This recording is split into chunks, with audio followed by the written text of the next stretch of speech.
युवा तरंग तरंग तरंग तरंग युवा तरंग।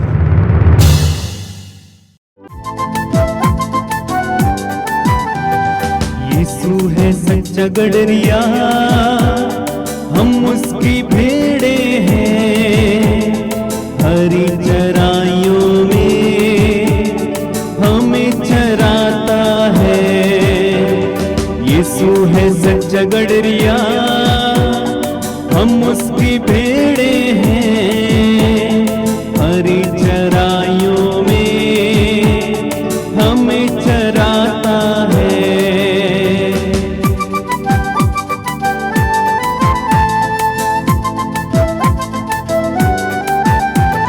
घाटी पहाड़ों में ले चलता है, जहाँ पे सुखदाई जल के झरने हैं। घाटी पहाड़ों में ले चलता है, जहाँ पे सुखदाई जल के झरने हैं। यीशु है सच्चा गडरिया, हम उसकी भेड़े हैं। हरी चराइयों में हमें चराता है। हाँ, यीशु है सच्चा गडरिया, हम उसकी भेड़े हैं। हरी चराइयों में हमें चराता है।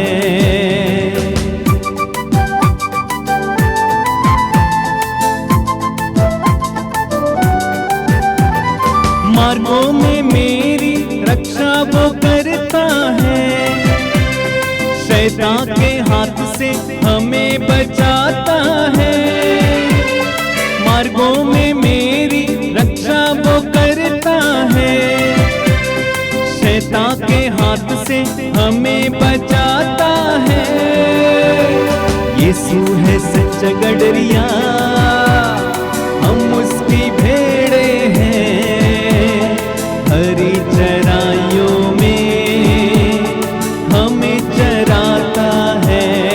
गाए, यीशु है सच्चा गडरिया, हम उसकी भेड़े हैं। हरी चराइयों में हमें चराता है। सभी युवा भाई बहनों को जय यीशु। मैं सभी का स्वागत करता हूं इस कार्यक्रम में फिर एक बार। ये युवा तरंग आपके लिए है और आपका है। डटे रहिए, बने रहिए। हर बार आपके सामने कोई ना कोई विशेष संदेश रखा जाता है। मैं आपसे अनुरोध करूंगा कि उन संदेशों को ग्रहण करना, उसके द्वारा आपको जीवन में प्रकाश मिलेगा। हमें इस्यास नबी के ग्रंथ के अध्याय 53 उसके वाक्य 6 में पढ़ने को मिलता है कि हम सभी लोग अपनी अपनी राह पकड़कर भटक गए थे। हम सभी लोग अपनी अपनी राह पकड़कर भटक गए थे। ये हमारी कहानी है। आज मनुष्य अंधा है। जहां भी लोग बताएं वहां पे भटक जाते हैं, और विशेष करके आप युवा आसानी से भटक जाते हैं, जिसके कारण आपके जीवन में इतनी सारी पीड़ाएं हैं, परेशानियां हैं।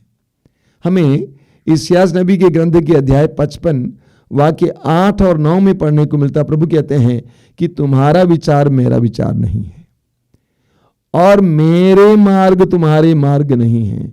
तुम्हारे विचार मेरे विचार नहीं है, और मेरे मार्ग तुम्हारे मार्ग नहीं है। हमारे मार्ग प्रभु के मार्ग से भिन्न है, अलग है। इसलिए हम अटक जाते हैं, परेशान होते हैं। प्रभु हमें आह्वान करते हैं कि मेरे मार्ग पर चलो, और तब तुम देख लो तुम्हारे जीवन में क्या होता है। आज इस वचन पर सुनेंगे आप फादर सुनील से। ध्यान से सुनिए।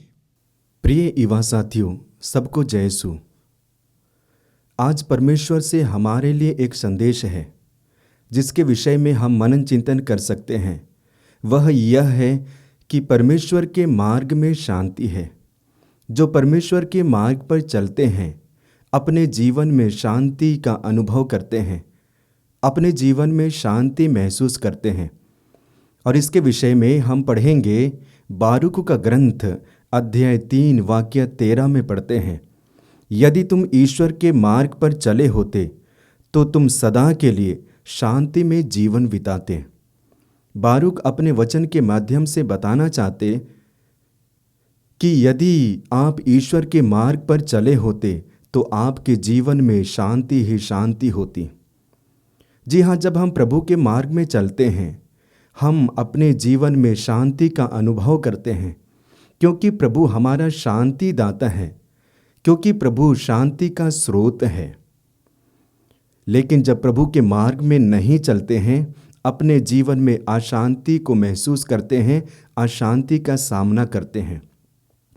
हम बाइबल में ऐसे कई सारे उदाहरण पाते हैं, विशेष करके शिष्यों के जीवन में हम देखते हैं।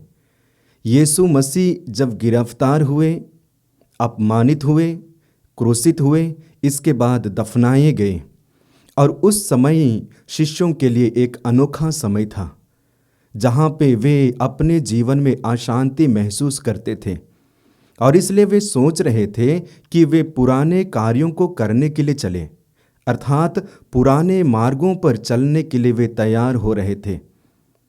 जब प्रभु यीशु मसीह ने उन्हें बुलाया था, मेरे पीछे चले आओ, सब कुछ को छोड़े थे, घर को, परिवार को, पेशा को, सब कुछ को छोड़कर यीशु का अनुसरण किए थे। लेकिन जैसे ही यीशु उनसे दूर हुए, वे पुराने कार्यों को करने के लिए अपने आप में तैयार कर रहे थे, सोच रहे थे कि हम वापस जाएं। और ये समय उनके लिए एक अलग सा अनुभव था, एक तरह से अशांति। लेकिन प्रभु उनकी अशांति को जानते हैं, कमजोरी को जानते हैं, और इसलिए उनके बीच प्रकट होते हैं और कहते हैं तुम्हें शांति मिले, जिसके बारे में हम पढ़ते हैं यूहन्ना के सुसमाचार अध्याय 20 वाक्य 19 में पढ़ते हैं। पुनः हम पढ़ेंगे यूहन्ना के सुसमाचार अध्याय 20 वाक्य 21 में, तुम्हें शांति मिले, तुम्हें शांति मिले। और तब से वे प्रभु के मार्ग पे चलना शुरू किए। ठीक उसी प्रकार हम अपने व्यक्तिगत जीवन में देख सकते हैं प्रिय युवा साथियों, जब जब हम प्रभु के करीब रहते हैं, प्रभु के मार्ग पे चलते हैं, अपने जीवन में शांति महसूस करते हैं। हालांकि जीवन में कई सारे अनुभव होते हैं, दुख, सुख, आनंद, अलग अलग तरह के अनुभव को हम महसूस करते हैं, फिर भी एक तरह से आध्यात्मिक शांति मिलती है, आंतरिक शांति मिलती है जब हम प्रभु से जुड़ते हैं। क्यों? क्योंकि प्रभु शांति का स्रोत है। इसलिए मैं अनुरोध करता हूँ कि जितना ज़्यादा हो सके, विशेष करके हम युवा भाई बहनों को प्रभु के नज़दीक और करीब रहते हुए जीवन बिताना है। एक तरह से प्रभु के मार्ग को पहचानना है कि मेरे लिए प्रभु का मार्ग क्या है। जब हम प्रभु के मार्ग को जानेंगे तो हम प्रभु के मार्ग पे चलेंगे, और वह मार्ग हमें प्रभु के साथ साथ ले जाएगा। ठीक उसी प्रकार दूसरा उदाहरण हम बाइबल में पाते हैं, पुनः शिष्यों के बारे में। यीशु और शिष्य नाव पर सवार थे और समुद्र के उस पार जा रहे थे, यात्रा कर रहे थे, और उसी नाव में यीशु कारणवश सो रहे थे, और शिष्य नाव में समुद्र में आंधी तूफान को उठते हुए देखते हैं, उससे विचलित हो जाते हैं, डर जाते हैं, भय छा जाता है, और अपने मन और हृदय में अशांति छा जाती है। और इसलिए वे प्रभु के पास आते हैं और जगाते हैं, गुरुवर गुरुवर हमें बचाइए, क्योंकि हम डूबने वाले हैं। हमारे लिए संदेश क्या है प्रिय युवा साथियों? हमारे लिए संदेश यही है कि जब हम प्रभु से दूर होते हैं, पहली बात अशांति हमें घेर लेती है, और अशांति के द्वारा हम अपने जीवन में डूबना शुरू करते हैं। लेकिन प्रभु हमारे साथ रहते हैं, जैसे उन शिष्यों के पास यीशु गए और कहा, रे अल्पविश्वासियों, डरो मत, क्योंकि मैं तुम्हारे साथ हूँ। यह हमारे लिए संदेश है कि जब हम प्रभु के मार्ग में जाते हैं तो हमारे लिए कैसे अनुभव होता है। ठीक उसी प्रकार जब हम प्रभु से हटकर जीवन जीते हैं, हमारे जीवन में क्या अनुभव होता है। तो वचन के द्वारा हमारे लिए संदेश मिला है, और जिस वचन पर हम मनन चिंतन कर रहे हैं कि प्रभु के मार्ग में शांति है, तो हमें जानना पड़ेगा कि प्रभु का मार्ग हमारे लिए क्या है। और इसके विषय में हम बाइबल में पढ़ते हैं, विशेष करके यूहन्ना के सुसमाचार अध्याय 14 वाक्य 6 में पढ़ेंगे। प्रभु यीशु मसीह अपने शिष्यों को समझाना चाहते हैं और कहते हैं कि मार्ग, सत्य और जीवन मैं हूँ। मुझसे होकर गए बिना कोई पिता के पास जा नहीं सकता। प्रभु कहते हैं मार्ग, जीवन और सत्य मैं हूँ। प्रभु मार्ग है और वह मार्ग है जो हमें पिता के पास ले जाता है। प्रभु वह मार्ग है जो हमें पिता से मिलाता है। प्रभु वह मार्ग है जो हमें पिता से एक कराता है, वह मार्ग है। और इसलिए उन्होंने कहा कि मैं मार्ग हूँ। आगे हम वचन में पढ़ेंगे, यूहन्ना के सुसमाचार अध्याय 14 वाक्य 9 में पढ़ते हैं। प्रभु यीशु मसीह पुनः फिलिप से कहते हैं, हालांकि सारे शिष्यों से कहते हैं कि जिसने मुझे देखा है उसने पिता को देखा है। यानी कि जब हम यीशु को देखते हैं, पिता को देखते हैं। ठीक यीशु जो मार्ग है, यीशु को अपनाते हुए उस मार्ग पे चलते हैं, पिता के पास चलते हैं, पिता के मार्ग में चलते हैं। आज हमारे व्यक्तिगत जीवन में देखने की आवश्यकता है कि मैं किस मार्ग पे चल रहा हूँ, मेरा मार्ग क्या है, कौन सा मेरा मार्ग है, हमें ढूंढने की आवश्यकता है। मैं कहता हूँ कि हमें प्रभु जो मार्ग है उसी मार्ग में चलने की आवश्यकता है। और जब हम प्रभु के मार्ग पे चलेंगे, प्रभु में चलेंगे, हम अपने जीवन में आनंद, अपने जीवन में शांति का महसूस करेंगे, शांति को महसूस करेंगे। आगे हम बाइबल में पढ़ेंगे, विशेष करके स्तोत्र ग्रंथ अध्याय 18 वाक्य 31 में पढ़ते हैं। वहां पे वचन इस प्रकार है, प्रभु का मार्ग आदर्श है, उनकी वाणी विश्वसनीय है।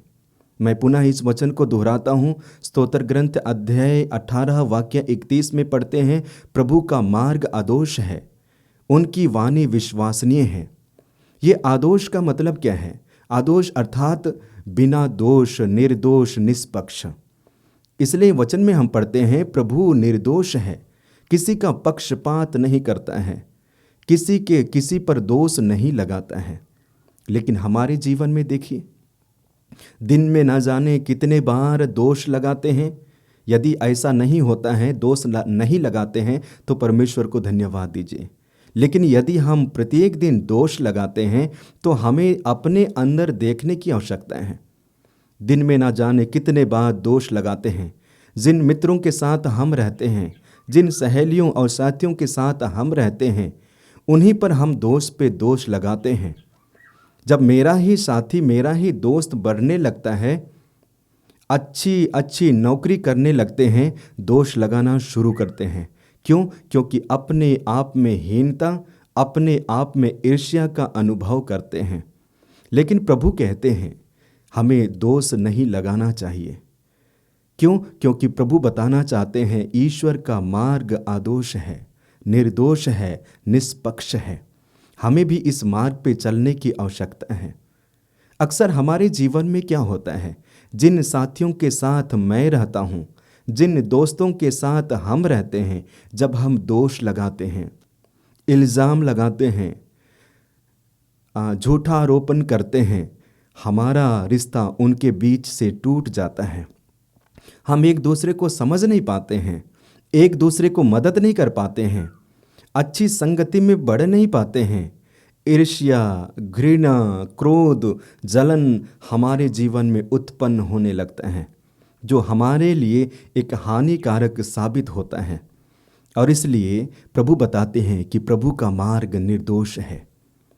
हमें भी इस निर्दोष मार्ग पे चलने की आवश्यकता है, व्यक्तिगत जीवन में लागू करने की आवश्यकता है। और इसलिए इसके विषय में प्रभु यीशु मसीह हमें और शिष्यों को और लोगों को भी बताते हैं। मत्ती के सुसमाचार अध्याय 7 वाक्य 2 और 3 में पढ़ेंगे। वहाँ पे वचन इस प्रकार है, प्रभु कहते हैं कि दोष मत लगाओ, जिससे तुम पर भी दोष नहीं लगाया जाए। जिस प्रकार तुम दोष लगाते हो, ठीक उसी प्रकार तुम पर भी दोष लगाया जाएगा। जिस नाप से तुम नापते हो, तुम्हारे लिए भी उसी नाप से नापा जाएगा।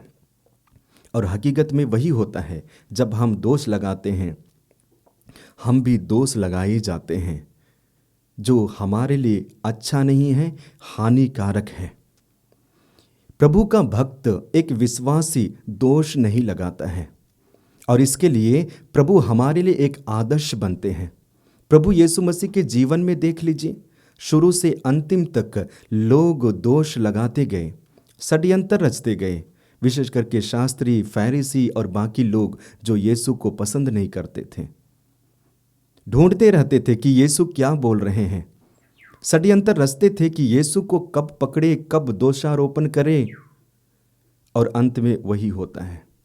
लेकिन प्रभु विजय हासिल करते हैं। लेकिन बदले में देखिए, क्रूस पर टंगे हुए यीशु ने उन सारे लोगों पर दोष नहीं लगाया, बल्कि उनके लिए प्रार्थना किया, हे पिता इन्हें क्षमा कर, क्योंकि ये नहीं जानते कि ये क्या कर रहे हैं।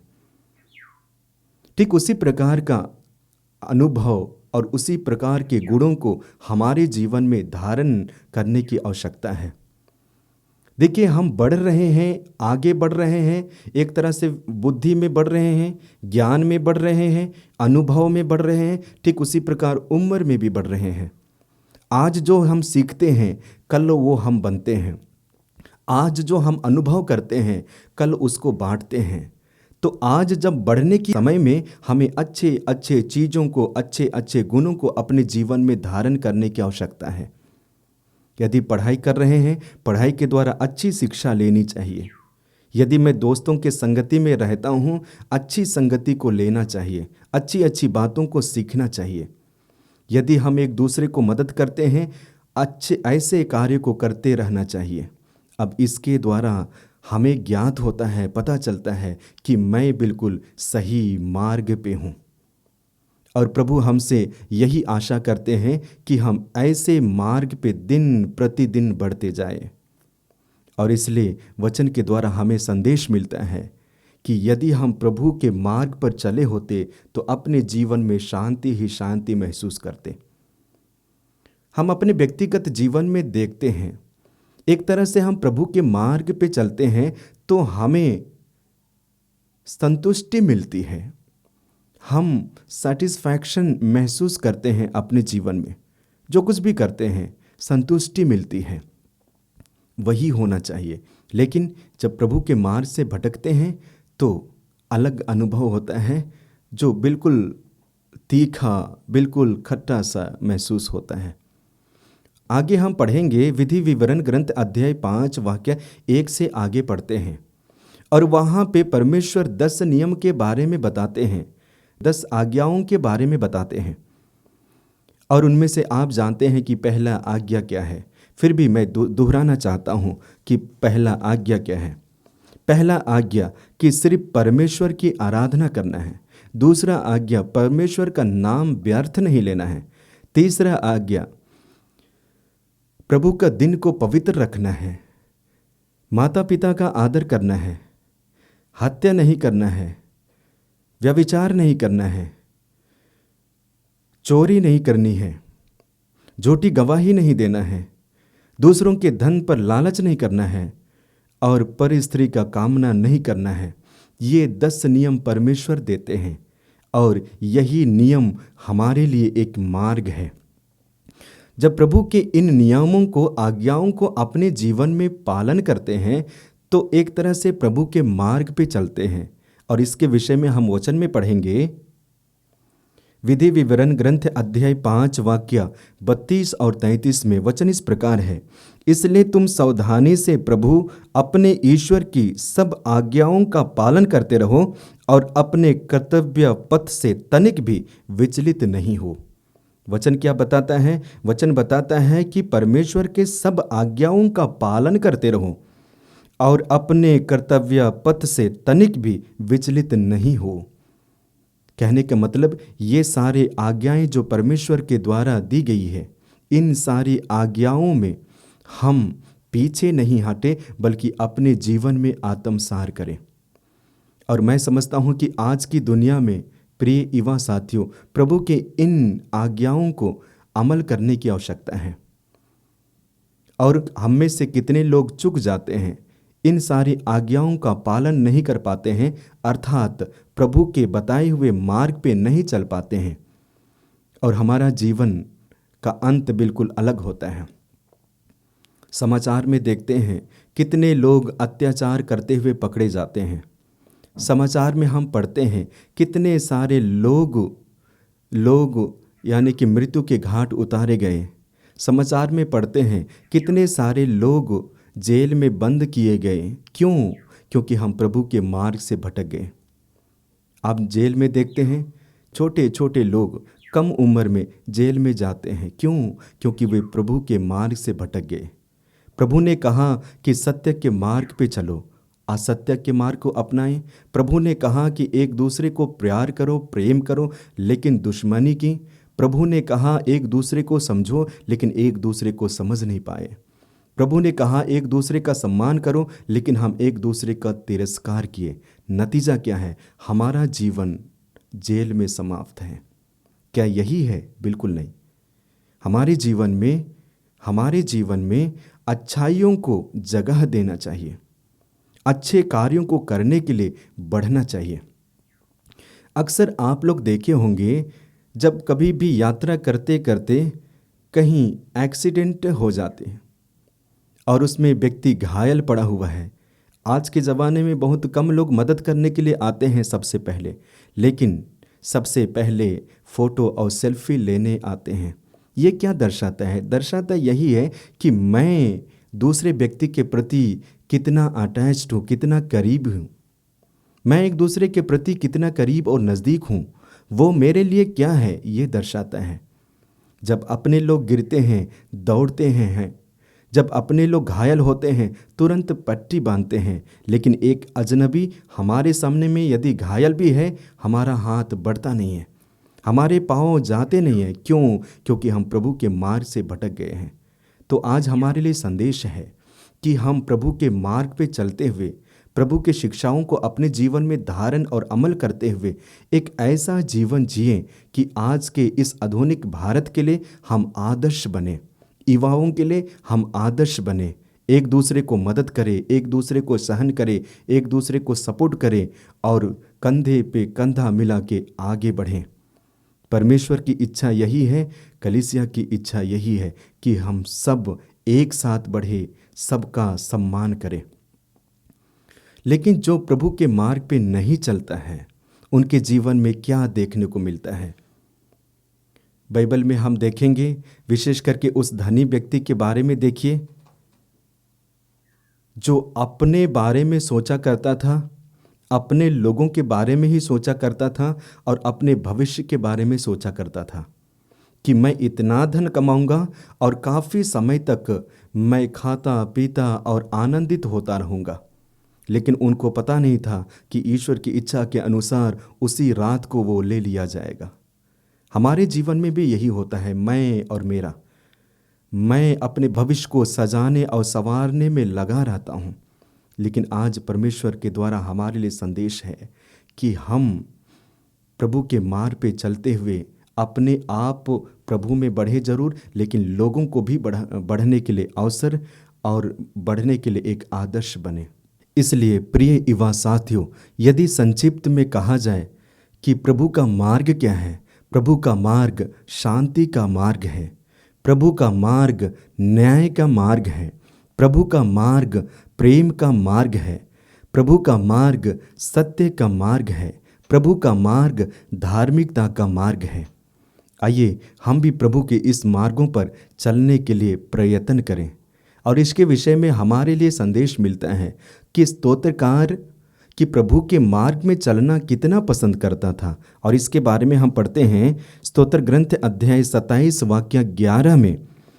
वचन इस प्रकार है, प्रभु मुझे अपना मार्ग दिखा, मुझे सन्मार्ग पर ले चल, क्योंकि मेरे शत्रु मेरी घात में बैठे हैं। स्तोत्रकार प्रार्थना करते हैं कि प्रभु मुझे अपना मार्ग दिखा, मुझे तेरे सन्मार्ग पे चला, ये प्रार्थना करते हैं। आगे हम पढ़ते हैं स्तोत्र ग्रंथ अध्याय 25 वाक्य 4 में पुनः स्तोत्रकार कहते हैं, प्रभु मुझे अपने मार्ग का ज्ञान दे, मुझे अपने पथ की शिक्षा प्रदान कर। बताते हैं कि प्रभु मुझे अपने मार्ग का ज्ञान दे, मुझे अपने पथ की शिक्षा दे, ताकि मैं तेरे मार्ग पे चल सकूं। इसलिए आइए आज हम प्रभु से प्रार्थना करते हैं कि प्रभु ने जिन मार्ग पे चला उन मार्ग पे हम भी चल पाए और दूसरों के लिए एक आदर्श बने, एक आदर्श बने। आगे हम वचन में पढ़ते हैं, स्तोत्र ग्रंथ अध्याय 27 वाक्य 5 में पढ़ते हैं, मुझे सत्य के मार्ग पर ले चल, मुझे शिक्षा देने की कृपा कर, क्योंकि तू ही वह ईश्वर है जो मुक्ति प्रदान करता है। तू ही वह ईश्वर है जो मुझे मुक्ति प्रदान करता है। तू ही वह ईश्वर है जो मुझे शांति प्रदान करता है। तो आइए आज हम प्रभु से प्रार्थना करते हैं कि प्रभु के मार्ग पे चलने के लिए हमें वरदान मिले, शक्ति मिले, सामर्थ्य मिले, ताकि हम आगे बढ़ सके प्रभु के जीवन में, प्रभु के प्रेम में, प्रभु की शांति में।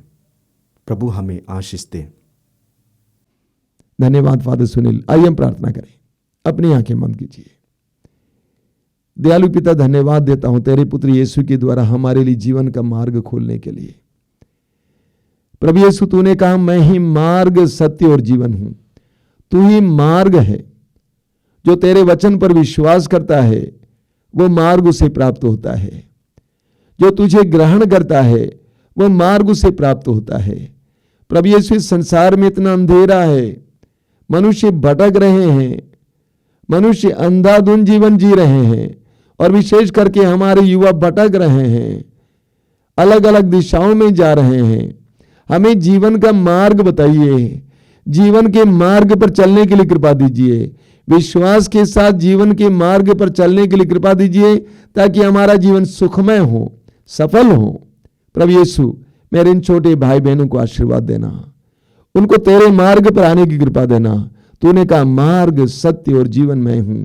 हे हमारे मार्ग यीशु, हे हमारे सत्य यीशु, हे हमारे जीवन यीशु, मेरे छोटे भाई बहनों को तेरे करीब आने, तेरे बताए हुए मार्ग पर चलने के लिए कृपा देना। सिर झुकाइए।